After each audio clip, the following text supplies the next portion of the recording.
All right, so get ready, because today we're going on a deep dive into something that's, well, it's definitely going to make us think. Oh, yeah. Yeah, it's the top 10 scariest looking celebrities. Okay. And this is according to the Top 10's website. Interesting. Now, you might be thinking we had a whole deep dive on this. Yeah, I can see that.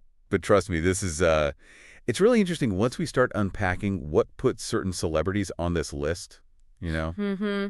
and what it says about, like, our ideas of beauty and Yeah, stuff. you're so right. This isn't just about some list, It's like a window into how we all see beauty and Right? even how quick we are to, like, judge someone just based on how they look. Yeah, and it's crazy looking at this list. It's like all over the place. You've got shock rockers like Marilyn Manson. Right. Then you have socialites known for their, uh, I guess you could say, unique aesthetic choices, Sure. like Jocelyn Wildenstein. Oh, And yeah. even some names that make you go like, huh, really? Like who? Like Lady Gaga and Michael Jackson. Oh, wow. Wha Yeah, I mean, that range right there just shows you how different everyone's idea of beauty really is. Right. What one person thinks is scary, someone else might think is fascinating. Exactly. Or even, like, beautiful. And speaking of Marilyn Manson, he's always been associated with a, like, scary persona. Oh, for The sure. website even mentions this comment that says he'd probably be thrilled to be at the top of this list. Oh, he probably would. I mean, his look is often compared to those creepy trolls from Lord of the Rings. Oh, yeah, totally. So Manson's a perfect example of how image can be like a tool. Yeah, He's yeah. playing on like gothic and shock rock stuff, Yeah. Yeah. He's pushing the limits of what people think is like acceptable to look like. Pushing buttons. Yeah, and using his appearance to like get a reaction out of people. But isn't that kind of manufactured scariness less impactful than someone like Jocelyn Wildenstein? Oh, interesting. Her changes was driven by a very different motivation. Totally different. Her entry on the list even mentions her extravagant lifestyle, like tons of money on phone bills, food, and wine. Wow. Paints a very specific picture of her public persona. Wildenstein's situation really brings up the whole plastic surgery thing Oh, yeah. and how it relates to beauty. It Yeah. makes a wonder if trying to get a certain look can actually backfire Yeah. and make someone look more unsettling. More scary. Yeah, instead of beautiful. That's a really good point. And then we have Lady Gaga and Michael Jackson on this list, Yeah. which honestly feels a bit weird considering how talented and influential they were in music. It's interesting because both Gaga and Jackson were known for like pushing boundaries Oh, yeah. and challenging norms with their appearances. Right. They used their image as like artistic expression, Right. which some people might find unsettling or even scary. Okay, but isn't there a line between artistic expression and just being scary? That's a good question. I mean, Lady Gaga is known for her crazy costumes and makeup, but does that really make her scary? I don't know. And Michael Jackson's case is especially sensitive with his struggles with vitiligo Right. and how it affected how he saw himself, not to mention the pressures of fame and people always scrutinizing his appearance. Jackson's story is really sad because it shows how the entertainment industry pushes this perfect image, Yeah, which can clash with real human conditions. right. And sometimes it leads to like a messed up outcome. Yeah, It reminds us that judging someone's appearance just based on how it looks, especially when they're dealing with personal stuff, can be really insensitive. yeah, for sure. Yeah, it really makes you think, about how quick we are to judge people just based on how they look. It does, and it's especially important to remember that the entertainment industry, with its focus on image, and this idea of like achieving perfection, Yeah, can be a really harsh environment. especially for people who don't fit into those, like, standard beauty norms or who had struggles that have affected their appearance. Right.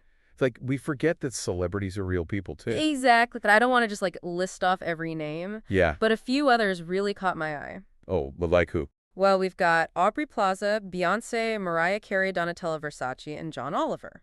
Wow, that's a pretty mixed bag. I know, right? What do a comedian, pop stars, a fashion designer, and a political commentator all have in common to end up on the scary-looking list? Hmm. It seems like what they might have in common is their strong public image Yeah, and how they've chosen to present themselves to the world. right. Whether it's on purpose or not. Exactly. It always comes back to perception. Yeah, and then there's Miley Cyrus. Oh, yeah. Some people think she should be higher on the list. Really? Yeah, and this brings up the whole idea of how subjective beauty is. For sure. And how much stuff like age, cultural background, and societal standards influences us. Cyrus's ranking shows how different generations see beauty. Oh, interesting. What older people might see as like shocking or rebellious in how she looks, Yeah. younger generations might see as bold, expressive, or even something to aspire to. That's a good point. I hadn't thought of it that way. But what about cases where someone's actions totally overshadow how they look?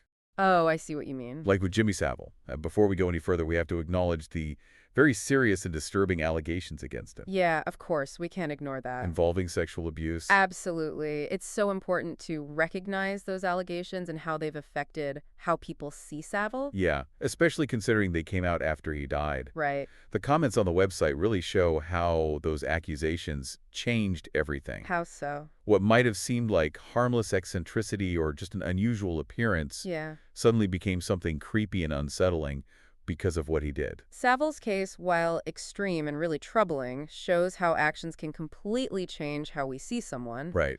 It makes you think about how much we judge based on just physical features Yeah. versus what we know about a person's character and their past. It's complicated for sure, but changing gears a bit, the list also has sections for newcomers and contenders, Oh, yeah. which I guess means that what's considered scary looking is always evolving. That's a great observation. It shows that cultural trends and what society thinks is normal Yeah. plays a huge role in shaping how we see beauty and also what we think is scary or unattractive. Yeah. What one generation is scared of, another generation might think is totally normal or even attractive. And one of the contenders that stood out to me was Willem Dafoe. Oh, yeah. He's known for playing some pretty intense characters. Oh, yeah, for sure. And his face definitely adds to that on-screen persona. Totally. Those piercing eyes and that unique smile. Yeah. They've become like his signature look. Defoe is a great example of an actor who has embraced his unconventional features Totally. and actually used them to build a successful career. Yeah. He is not afraid to play characters that are edgy, unsettling, even kind of grotesque sometimes. Right. And his distinctive look adds another layer to those performances. It totally works for him. He's built a whole career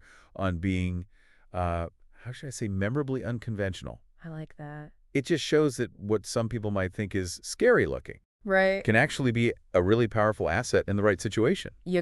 It all goes back to our main point. Beauty and scariness are totally subjective. There's no one standard, and our perceptions are always being shaped by a bunch of factors, Like what? like cultural influences, personal experiences, individual preferences, and even our own biases. So what does this all mean for us as we navigate this world filled with images Yeah. and constantly being told what's beautiful or attractive? I think it's a call to action to be more aware of how quickly we judge people just based on looks, Right. and to recognize that what we see is influenced by a bunch of complicated things. Both things we're aware of and things we're not aware of. Exactly. Yeah, it really makes you think about those snap judgments we make about people based on how they look. It does, and it's especially important to remember that the entertainment industry can be so harsh Oh, yeah. with that intense focus on image Yeah. and this idea of achieving some impossible standard of perfection. Right. Especially for those who don't fit into those conventional beauty standards Exactly. or who have,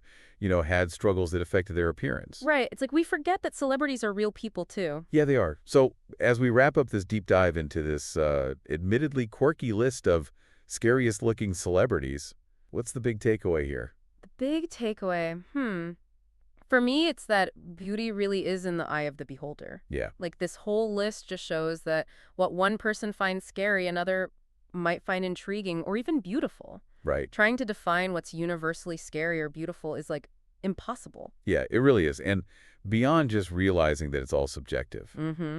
this list also reminds us that how we see others is shaped by way more than just how they look. Oh, yeah, for sure. Their actions, their public persona, even the context we see them in, all play a role. It's like you can't judge a book by its cover. Right. We might think we're just reacting to someone's looks, Yeah, but there's all this stuff influencing us and experiences that color our perception. exactly. And being aware of that is key. So as a final thought for our listeners, Okay. I want to leave you with this question. Does someone's public persona or the things they've done, good or bad, affect how you see them physically? That's a really good question. It's something I'll definitely be paying more attention to from now on. Me too. And on that note, we'll wrap up this deep dive. Thanks for joining us. And until next time, keep those minds curious and remember to look beyond the surface.